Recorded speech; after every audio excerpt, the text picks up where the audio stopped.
Part 1. You'll hear a guide talking to visitors about a tourist attraction. First, you have some time to look at questions 1 to 4.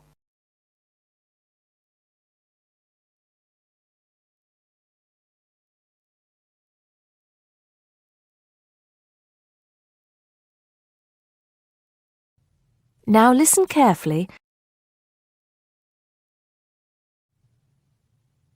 Good morning, everybody. Welcome to the Roman baths. My name's Amanda, and I'm your guide for today.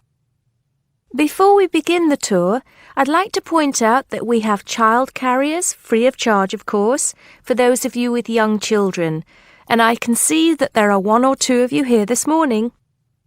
It might make things a bit easier for you than using a pushchair. If you don't want to carry your coats and bags around with you, there is a cloakroom behind reception where they'll be quite safe.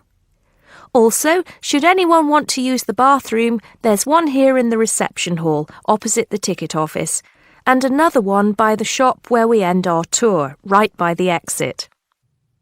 Having mentioned the shop, I should tell you that it's full of interesting things for you to remember your visit by. Posters, postcards, replicas of the Gorgon's head, the Haruspex stone, and the statues that you'll be seeing on your tour. There are also games, books and videos for children and other souvenirs. Our first stop will be the terrace, where you will get your first view of the baths. Now, the statues that line the terrace here are of Roman emperors, governors of Britain and various military leaders. These aren't from Roman times either. In fact, they were sculpted in 1894, especially for the grand opening of the baths in 1897. But what you can see from here is only a fraction of the whole Roman bath site, which stretches below ground level under the surrounding streets and squares of the town. While we're here on the terrace, getting our first look at the baths, let me fill you in on a bit of the history. This site, with its hot springs, has long been seen as a sacred place, and the first people to build here were the Celts, and the shrine they built was dedicated to the goddess Sulis. Of course, back in those days they had no way of explaining how hot water came to be bubbling out of the ground, so they believed it to be the work of the gods. When the Romans came, they too built a temple here and dedicated it to their goddess, Minerva. Before you hear the rest of the conversation, you have some time to look at questions 5 to 10.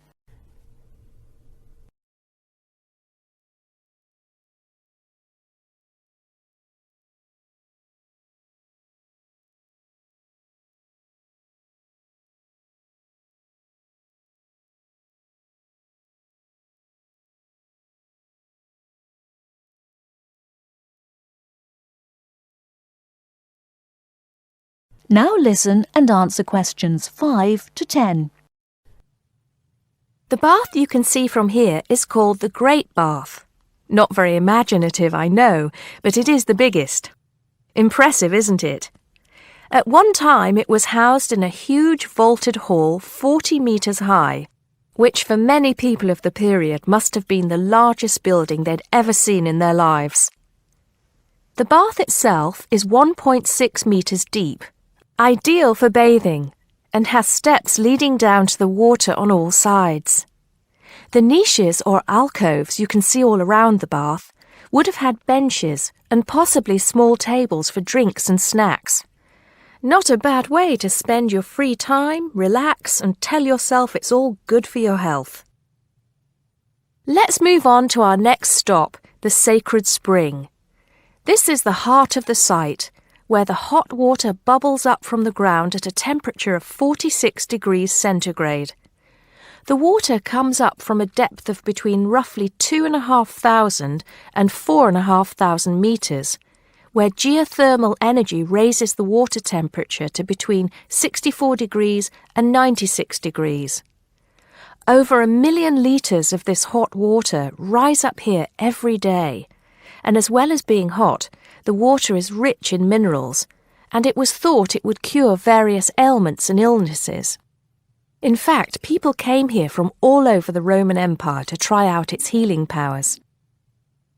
Before we take a look at the changing rooms and saunas, which are known as the East Baths, and the plunge pools and heated rooms of the west part of the bathhouse, we'll pass through the site of the temple and the temple courtyard. Here we are. This temple is one of only 2 known classical Roman temples in Britain. The other is the Temple of Claudius at Colchester. This temple is said to date from the late 1st century AD, being built between 60 and 70 AD. But the original temple has been knocked about and added to over the centuries, and what you can see here are just bits of the original temple. OK, shall we move on? That is the end of part 1. You now have half a minute to check your answers.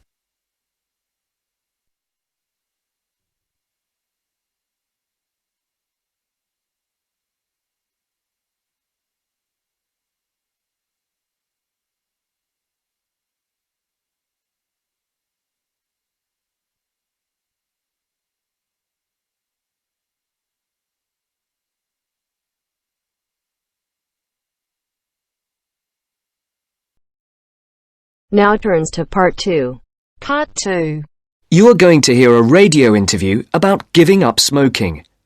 First, look at questions 11 to 13.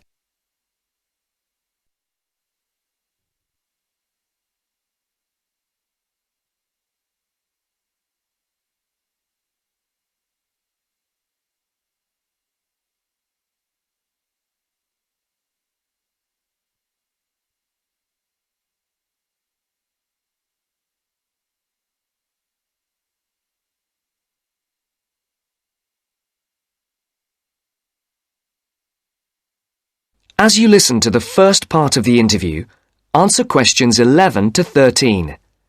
For these questions, there are 4 alternatives: A, B, C, and D. Decide which alternative is the most suitable answer and circle the correct letter. And now, let's hear what Mr. Gold has to say about kicking the habit of smoking. It was connected with wanting to change your life and your desire to become an actor. Is that right, Mr. Gold? Yes. So, can you tell our listeners a bit more about how you managed to give up? Well, I enrolled on a variety of evening courses where I found I wasn't able to do the warm-up sessions. Bending down to touch my toes made me breathless. Even though I hated to admit it, the problem wasn't so much my sitting around all the time, but my 15 to 20 a day smoking habit. If I'd been able to limit myself to 3 or 4 cigarettes a day, there'd have been no problem, but I was seriously addicted. And I'm talking about waking up at 3 a.m. dying for a cigarette, or, in the days before 24-hour shopping, driving across London at night to buy a packet of cigarettes when I ran out. But above all, my addiction meant making sure I never ran out, at the expense of everything else, including necessities. So, what did you do? The thought of all my past attempts to give up just wouldn't go away. This was something that had constantly been on my mind, especially first thing in the morning with the chest pains, coughing fits and headaches, not to mention the frequent colds and throat infections. But I couldn't imagine life without smoking. I also enjoyed my life, but the thing I longed for most was to escape the trap of a job I was bored with. I knew what I wanted, and I understood something else too. This time, I was going to keep my little plan a secret. Now look at questions 14 to 20.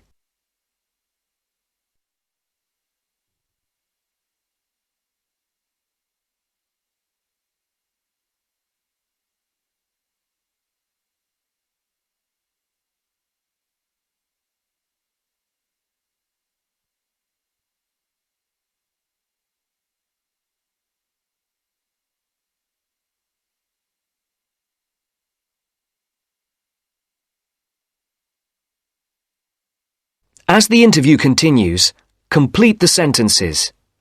Write no more than 3 words for each answer. On the 1st of July, I managed to get through 24 hours without a single cigarette. The next day I got to 48 hours. Then I aimed for 100, 500, 1,000.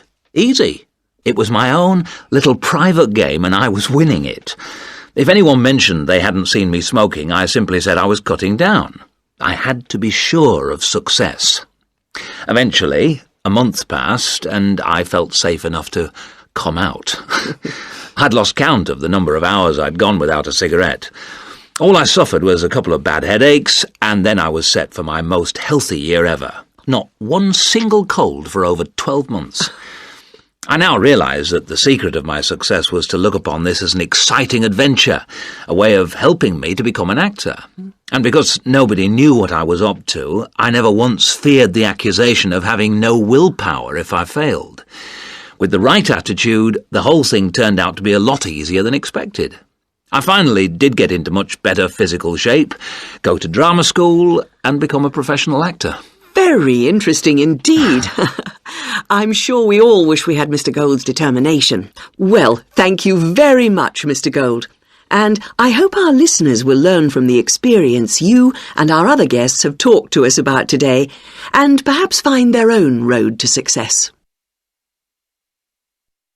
That is the end of part 2. You now have half a minute to check your answers.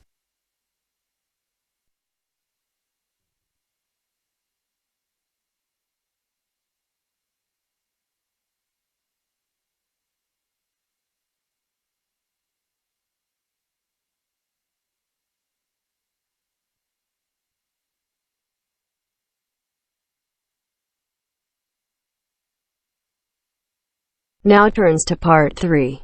Part 3. You are going to hear a conversation on rivers. First, you have some time to look at questions 21 to 25.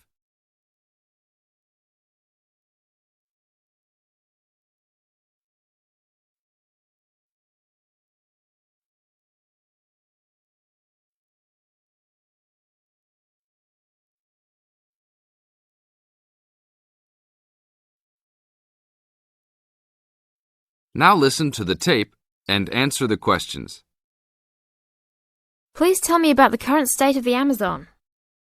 We have increased deforestation, increased human population relating to deforestation, and a role of fire in the Amazon on a scale that's never been seen in history. At the same time, you can see progress in trying to counter that negative trend. How do you see this? We see this in the creation of national parks and indigenous areas, and efforts to fund sustainable development activities for locals. We see both good and the bad, and it's going to be a race to finish. I understand that you started the Minimum Critical Size of Ecosystems project. Could you tell me about it? A number of years ago, it became apparent that those practicing conservationists didn't have the scientific information available to properly design a conservation area. They didn't know how big it had to be, right? People were learning that as forests fragment, the fragments begin to shed species after they become isolated, so they end up becoming poor examples of what they had been. This relates to the size of the fragment. Do people still study this? Yes, there is a rich subfield of conservation biology that looks at the efforts of fragmentation. One of the consequences is a general policy response to set up protected areas that are fairly large, something on the order of 1,000 square kilometres.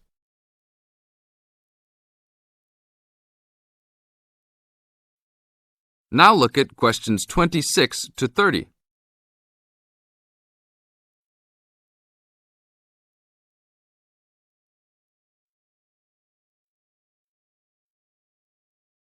As the talk continues, answer questions 26 to 30.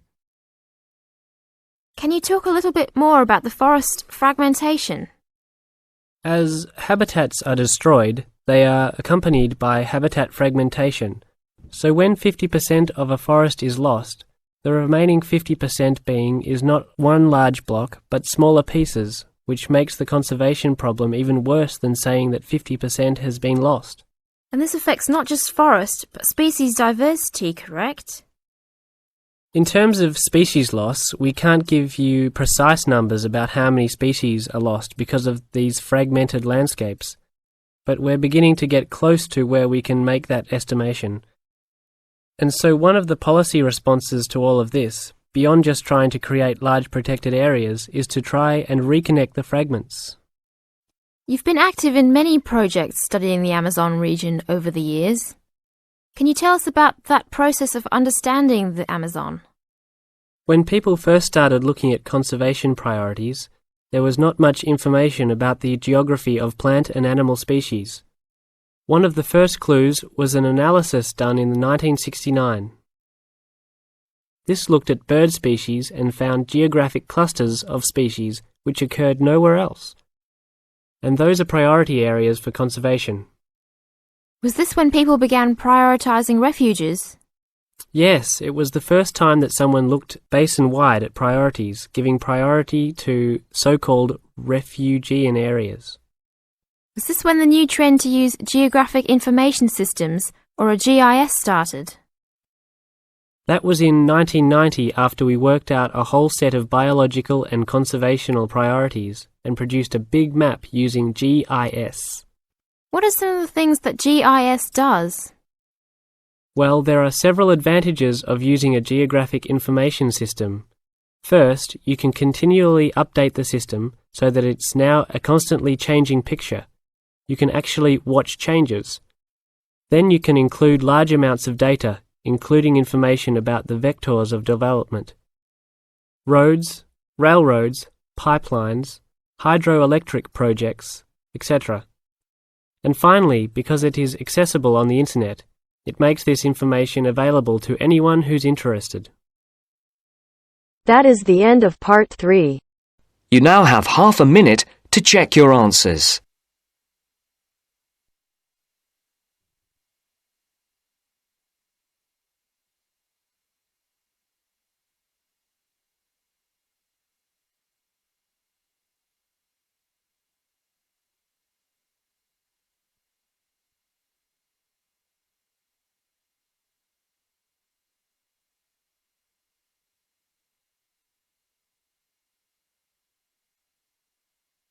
Now turns to part 4. Part 4. You will hear a lecture about sports. First, you have some time to look at questions 31 to 40.